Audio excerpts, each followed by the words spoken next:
कि आपने देखा होगा कि जब भी स्टॉक्स नॉर्मली चढ़ता है तो ये इस तरह से, यदि अप ट्रेंड होता है तो ये इस तरह से चढ़ता है। तो ऐसे में क्या होता है, जब आप देखेंगे ये पॉइंट्स होता है और आप यहाँ पे देखेंगे तो ऐसे कंडीशंस में क्या होता है, जब ये हाई को ब्रेक करता है तो हम लोग क्या मान करके चलते हैं कि मार्केट क्या है, मार्केट अप ट्रेंड में है, इसलिए मार्केट अभी ऊपर चढ़ रहा है। जब जब ये हाई को ब्रेक करता है तो हम लोग अनुमान लगा करके चलते हैं कि मार्केट क्या है, मार्केट अप ट्रेंड में है। सेम कंडीशंस क्या होता है, जैसे मान लीजिए कि ये इस तरह से आपने देखा होगा स्टॉक्स जब भी गिरते हैं या फिर मान लीजिए अपना निफ्टी 50 जब भी गिरता है तो इस तरह से जो है इसका ये आपको सेलिंग प्रेशर देखने को मिलेगा। तो हम लोग क्या करते हैं, जो मोस्टली इंट्राडे में भी स्टॉप लॉस लगाते हैं तो वो रिट्रेसमेंट का स्टॉप जो है इस्तेमाल करते हैं। जैसे मान लीजिए कि ये जैसे ही मार्केट यहाँ पे लो लगाया, वापस रिट्रेसमेंट किया और नीचे गिरा, तो इसमें आप एक चीज नोटिस करेंगे, एक पैटर्न इसमें देखने को मिल रहा है, वो ये है कि आप ध्यान से देखेंगे, चाहे फिर अप ट्रेंड हो या फिर डाउन ट्रेंड हो, चढ़ ज्यादा रहा है अप ट्रेंड में और गिर थोड़ा सा रहा है, यानी कि चढ़ रहा है ज्यादा और गिर रहा है थोड़ा सा, चढ़ रहा है ज्यादा और गिर रहा है थोड़ा सा। सेम कंडीशन वही चीजें देखेंगे जब डाउन ट्रेंड में, तो गिर रहा है ज्यादा और चढ़ रहा है थोड़ा, गिर रहा है ज्यादा और चढ़ रहा है थोड़ा, गिर रहा है ज्यादा चढ़ रहा है थोड़ा। तो इसका मतलब इस कॉन्सेप्ट को हम लोग बोलते हैं रिट्रेसमेंट लेवल का जो है नॉर्मली कॉन्सेप्ट इसको बोला जाता है कि मार्केट जब इस डायरेक्शन में होता है तो वो रिट्रेसमेंट करते हुए मार्केट जो है अपने डायरेक्शन को कंटिन्यू करता है। तो इसको हम लोग हमेशा रिट्रेसमेंट पॉइंट बोलते हैं, इसको हम लोग क्या बोलते हैं, रिट्रेसमेंट पॉइंट बोलते हैं। तो हम लोग इसी का इस्तेमाल करते हैं रिट्रेसमेंट लगाने के लिए। देखिए जैसे मान लीजिए आपने भी फिबोनाची यूज किया होगा, जैसे मान लीजिए कि मार्केट यहां से लेकर के यहाँ नॉर्मली चढ़ा, उसके बाद क्या होता है, रिट्रेसमेंट करना स्टार्ट कर देता है, तो उसको हम लोग लो पॉइंट बोलते हैं, और जो हाई पॉइंट्स होते हैं उसको हम लोग हाई पॉइंट्स बोलते हैं, ठीक है। तो ऐसे कंडीशंस में क्या होते हैं, जैसे ही मार्केट नीचे गिरना स्टार्ट करता है और नॉर्मली जो एंट्री भी होता है ना वो हाई के ऊपर ब्रेकआउट्स में एंट्री होता है मोस्टली। तो ऐसे में क्या होता है, जब मान लीजिए कई बार आप यहाँ पे ब्रेकआउट्स पे एंट्री करते हैं या फिर मान लीजिए एंट्री का आपका अलग पॉइंट्स है, तो ऐसे कंडीशंस में जैसे ही मार्केट ये लो बना लेता है तो क्या होता है, आप जैसे मान लीजिए कि ब्रेकआउट्स हो गया, मार्केट ये ऊपर चढ़ना स्टार्ट किया, अब मार्केट यहां पे लो लगा लिया, तो ऐसे कंडीशंस में जो आपका एसएल होता है वो मोस्टली इस लो के नीचे जो है स्टॉप लॉस लगाया जाता है। अब क्यों लगाया जाता है वो मैं पूरा आपके जो है अभी रीजन एक्सप्लेन करता हूं। देखिए ये जो लो होते हैं ना इसके नीचे स्टॉप लॉस लगाया जाता है, क्यों होते हैं, देखिए यहां पे आज से आपको लो के नीचे हमेशा याद रखना है कि जब रिट्रेसमेंट कर रहा होगा ना उसके नीचे आपको स्टॉप लॉस लगाना है देख करके। देखिए जैसे मान लीजिए कि मार्केट ये जैसे ही ये हाई को ब्रेक किया तो ऐसे में क्या होता है, ऐसे में होता है जैसे ये लो इधर बना हुआ है और ये हाई बना हुआ है, ये लो बना हुआ है, ऐसे में क्या होता है जब ये पॉइंट्स को कनेक्ट करते हैं तो आपको पता लगता है कि मार्केट क्या है, मार्केट ये अप ट्रेंड में है, यानी कि ये ट्रेंड्स को कंटिन्यू करने की पॉसिबिलिटी ज्यादा होती है। अब सेम कंडीशंस वही चीजें यहाँ पे होती है। अब जैसे मान लीजिए कि मान लीजिए कि मार्केट यहां से इस तरह से ऊपर चढ़ा, रिट्रेसमेंट करके ब्रेकआउट किया ये हाई को, अब मान लीजिए कि मार्केट वापस ये मान लीजिए कि ये गिरते हुए, अब मान लीजिए आपने स्टॉप लॉस यहां लगाया, ऐसे कंडीशन में मार्केट यदि गिरते हुए ये लो को ब्रेक किया, तो एक तो देखिए जब भी मार्केट लो को ब्रेक करता है तो सेलिंग प्रेशर बहुत तेज होता है। तो ऐसे में बहुत संभावना ये होती है कि ऐसे में मान लीजिए कि कई बार ये होते हैं कि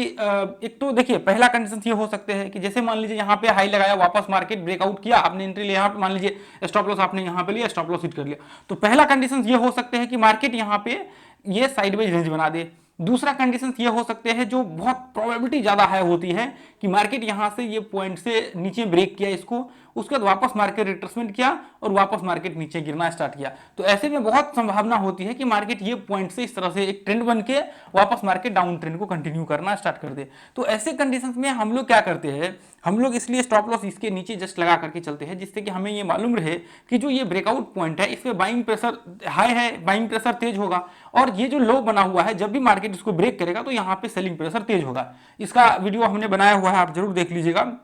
जैसे मान लीजिए ये देखिए ये हाई है, ये हाई बना हुआ है, अब मान लीजिए कि नीचे तो एक वापस लो बन गया, यहाँ पे वापस मार्केट में नीचे लो बन गया, यहाँ पे एक हाई बना हुआ है और नीचे लो बना हुआ है। तो यहाँ पे क्या होगा, आपने देखा होगा कि जब भी मार्केट ब्रेकआउट करता है तो ब्रेकआउट में क्या होता है, बाइंग प्रेशर, मान लीजिए कि ब्रेकआउट ऊपर कर रहा है तो प्रेशर बहुत तेज होगा। आप देखेंगे जो ब्रेकआउट कर रहा होता है तो वहां पे बड़े बड़े कैंडल्स आपको देखने को मिलते हैं। जब ये ब्रेकआउट पॉइंट होता है तो इसमें बड़े बड़े कैंडल्स आपको देखने को मिलेंगे। जब ब्रेकडाउन हो रहा होगा तो बहुत तेजी से मार्केट टूट जाएगा। आपने देखा होगा कई बार कि स्टॉक्स वगैरह में भी ये चीजें होती है कि आपको कभी एंट्री का ही मौका नहीं मिला, आप देख रहे हैं कि अच्छा ये ब्रेकआउट्स करेगा, हम लोग एंट्री लेंगे, और इतना बड़ा कैंडल बन गया कि आपको मौका ही नहीं मिला। तो ये जो प्रोबेबिलिटी होती है वो सबसे ज्यादा हाई जो होती है इसका ब्रेकआउट्स का, वो होते हैं ब्रेकआउट्स पॉइंट के लेवल्स पे हाई और लो के पॉइंट्स पे, वहां पे जो है फोर्स बहुत तेज होता है। तो इसलिए यहाँ पे क्या होते हैं, तो ऐसे कंडीशंस में नीचे एक लो बन चुका है और ऊपर हाई बन चुका है, इसलिए हम लोग क्या करते हैं, मोस्टली आपने देखा होगा एंट्री इधर लेते हैं ये ब्रेकआउट्स के ऊपर, ताकि मार्केट्स कंटिन्यू ऊपर खींचे। अब ऐसे में मान लीजिए कि वापस मार्केट रिवर्स होकर के ये लो को कंटिन्यू यहाँ से सेलिंग प्रेशर करते हुए ये लो के आसपास आ जाता है, और यहाँ से यदि सेलिंग प्रेशर क्रिएट होता है तो यहाँ से क्या होगा, फोर्स के साथ यहाँ पे सेलिंग प्रेशर क्रिएट होगा। तो इससे संभावना ये हो जाता है कि मार्केट में यहाँ से तेजी से जो है गिरने की संभावना हो जाती है। इसलिए हम लोग यहाँ पे क्या करते हैं, हम लोग ऐसे कंडीशंस में जो है ये चीज ध्यान में रख करके चलते हैं कि हम लोगों का जब भी यहाँ पे लॉन्ग या फिर शॉर्ट करेंगे तो ऐसे कंडीशंस में स्टॉप लॉस जो है अपना ये इसके नीचे लगा करके चलेंगे। ठीक है, तो ये चीजें जो है आप सारे लोगों को ध्यान में रख करके चलना है कि हम लोगों का जब भी स्टॉप लॉस लगा करके चलेंगे तो स्टॉप लॉस जो है अपना रिट्रेसमेंट के नीचे लगा करके चलेंगे, और जो देखिए टारगेट जो है अपना वो उसके हिसाब से होगा, अपना 1:1 के हिसाब से होगा। तो ये चीजें जो है आप लोग, चलिए तो अब यहाँ पे एक बार जो है हम लोग इसको देख लेते हैं। अब देखिए ये चीजें आपको जो है हमेशा याद रख करके चलना है कि जब भी आप स्टॉप लॉस लगाएंगे ना, तो स्टॉप लॉस आपका हमेशा जो है यहाँ पे लगना चाहिए। ठीक है, रिट्रेसमेंट के नीचे लगना चाहिए, ताकि आपको ये चीजें पता रहे कि हम लोगों का जो स्टॉप लॉस है। देखिए ये चीजें आप इंट्राडे में भी अप्लाई कर सकते हैं और बाकी का जो आपका टाइम फ्रेम होगा उसमें भी आप अप्लाई कर सकते हैं। तो देखिए जब भी रिट्रेसमेंट का इस्तेमाल करेंगे तो आपको ये चीज हमेशा याद रखना है कि रिट्रेसमेंट में जब भी आप इसका इस्तेमाल करेंगे तो आपको एंट्री लेते समय ये चीजें ध्यान में रखनी है कि आपका जो एनालिसिस होगा वो एंट्री आपका भी सही होना चाहिए। तभी जाकर के आप मान लीजिए कि आप ऐसे कंडीशंस में एंट्री ले लेंगे जहां पे मार्केट डाउन ट्रेंड में है और आपने वहां पे जो है मार्केट में अप ट्रेंड का एंट्री ले लिया है, बाय कर लिया, तो ऐसे में फिर आपको नुकसान हो सकता है। तो ये चीजें आपको ध्यान में रखना है। अब जैसे मान लीजिए कि देखिए यदि मैं रैंडमली कहूं कि ऐसे ये पॉइंट्स में ये रिट्रेसमेंट मार्केट किया, मैं रैंडमली दिखा रहा हूं, मार्केट रिट्रेसमेंट किया, ये ब्रेकआउट किया, तो यहां से क्या हुआ, मार्केट्स में बहुत पॉसिबिलिटी ऐसे कंडीशन में जितने भी स्टॉप लॉस होते हैं वो इसके नीचे जो है ऐसे लगा करके चलते हैं। इसके नीचे जब भी एंट्री होता है मोस्ट ऑफ द केस में जो स्टॉप लॉस होते हैं वो इसके नीचे लगा करके चलते हैं, ताकि यहाँ पे जो है जब भी मार्केट मान लीजिए कि रिवर्सल हो ऐसे कंडीशंस में तो हमारा वहां पे जो है स्टॉप लॉस जो है बच जाए। ठीक है, अब जैसे मान लीजिए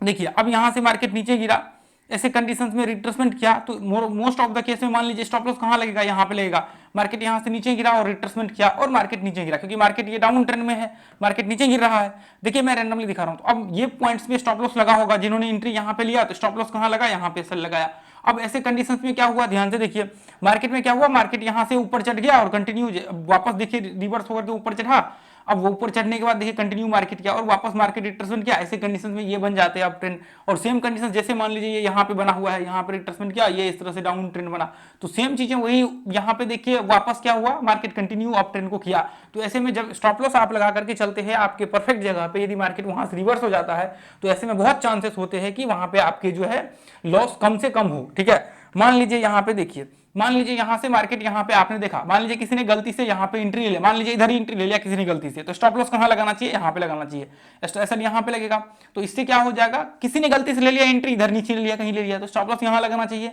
ऐसे कंडीशंस में वापस मार्केट देखिए ऐसा हिट किया, अब ऐसा हिट किया, मार्केट देखिए कंटिन्यू नीचे गिरता रहा काफी टाइम तक। तो ये चीजें आपको जो है समझ करके चलना पड़ेगा। तो स्टॉप लॉस जो आपका यहाँ पे होना चाहिए, स्टॉप लॉस हमेशा आपका जो पॉइंट्स है उस पॉइंट्स के ऊपर लगना चाहिए, कहां पे, रिट्रेसमेंट के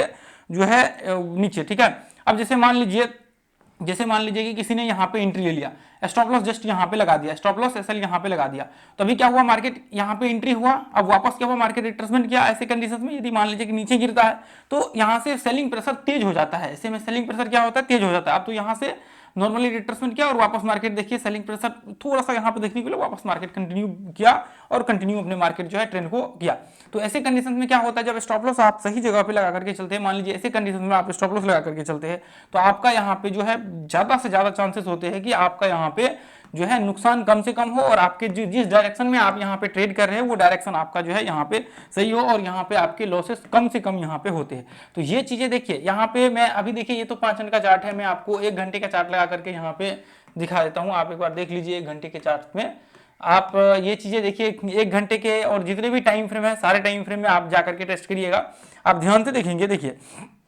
मैं रैंडमली दिखा रहा हूँ, ठीक है, ये देखिए यहाँ से मार्केट कंटिन्यू जो रहा और वापस मार्केट रिट्रेसमेंट किया और रिट्रेसमेंट करने के बाद ब्रेकआउट यहाँ से हुआ। तो ऐसे में क्या है, ये लो और ये पॉइंट्स वैसे भी अप ट्रेंड बन गया ऐसे में, ठीक है, ये अप ट्रेंड बन गया। अब वापस मार्केट क्या है, कंटिन्यू ऊपर चढ़ रहा है। ऐसे कंडीशंस में स्टॉप लॉस कहाँ लगेगा, इसके जस्ट नीचे लगेगा, जो लो बना हुआ है इसके नीचे सेल लगेगा। तो टारगेट तो इतना ही होना चाहिए जितना आपका स्टॉप लॉस है, एक मिनिमम 1:1 का टारगेट होना ही चाहिए। तो ऐसे कंडीशंस में जब भी आप देखते हैं तो आपको अप्लाई करके चलना है, जो आपका स्टॉप लॉस है वो कहाँ पे लगना चाहिए, वो आपके स्टॉप लॉस हमेशा याद रखिए कि जब भी आप एंट्री करते हैं तो यहाँ से जब आप देखेंगे मार्केट यहाँ पे रिट्रेसमेंट किया, उसके बाद फिर वापस मार्केट यहाँ पे रिट्रेसमेंट किया, ऐसे कंडीशन में यहाँ पे एंट्री होगा तो सेल यहाँ पे लगेगा, यानी कि जो स्टॉप लॉस आपका होगा जस्ट रिट्रेसमेंट के नीचे आपका होगा। देखिए ये मैं सिर्फ दिखाने के लिए अभी आप लोगों को दिखा रहा हूँ, ये तो पीछे का जो है वो चीज़ें मैं दिखा रहा हूँ। इसको जब आप प्रैक्टिकली करेंगे तो मैं सिर्फ ये बताने की कोशिश कर रहा हूँ कि जब आप स्टॉप लॉस लगाएंगे तो वो एसएल कहाँ पे लगाएंगे, आपका रिट्रेसमेंट के नीचे आप स्टॉप लॉस लगाएंगे, यहाँ पे स्टॉप लॉस लगा करके चलेंगे, एंट्री यहाँ पे होता है। अब मान लीजिए डाउन ट्रेंड है तो मान लीजिए स्टॉप लॉस आपका यहाँ पे मतलब इसके ऊपर थोड़ा सा बफर मार करके इसको ऐसे लगा करके चलिए, तो इसमें क्या होगा आपको पता रहेगा कि मार्केट यदि उस पॉइंट से रिवर्सल होता है तो वहां से आपके चांसेस बहुत ज्यादा हाई होंगे कि वहां पे आपके कम से कम जो है नुकसान हो। ठीक है, यदि मान लीजिए कि आप यहाँ पे मिस्टेक करेंगे तो फिर आपको इसका जो है यहाँ पे वो भुगतान करना पड़ेगा, यहाँ पे आपको प्रॉब्लम्स हो जाएगा। तो अब देखिए,